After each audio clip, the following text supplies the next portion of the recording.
Автобусите беа наредени и чекаа новиот градоначалник на Скопје да пристигне на свеченоста. Но Орце Ѓоргиевски ги изненади од задгрб, па дури и даде забелешки за некои автобуси. Ој не се добре гуми. Да, слабо. Добар ден.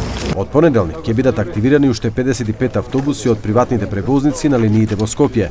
До крајот на годината ќе се активираат уште 20 автобуси, а преку владата се очекува да се нарачаат и 80 нови автобуси за ЈСП до март 2026 година.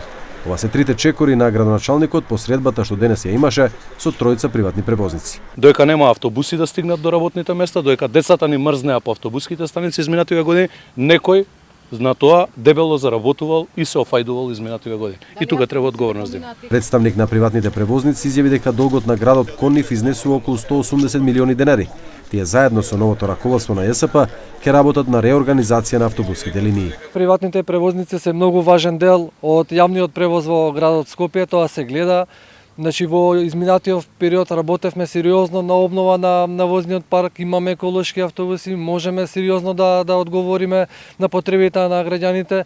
Имаме одлична комуникација со градоначалникот Орце Ѓоргиевски. Во периодов ќе работиме, се надевам, на промена и на возниот ред, и на сите останати проекти кои што се во делот на јавниот превоз, за да одговориме на потребите на граѓаните и за многу брзо време ќе биде возниот ред почитуван и граѓаните нема да чекаат. Ѓоргиевски ги повика надлежните органи да ги истражат случаите на досегашното лошо управување, каде што се сомнева дека бил украден градскиот буџет преку набавки на резервни делови. Дури неколку нови автобуси со 0 километража не биле ставени во употреба, туку биле демонтирани за замена на делови.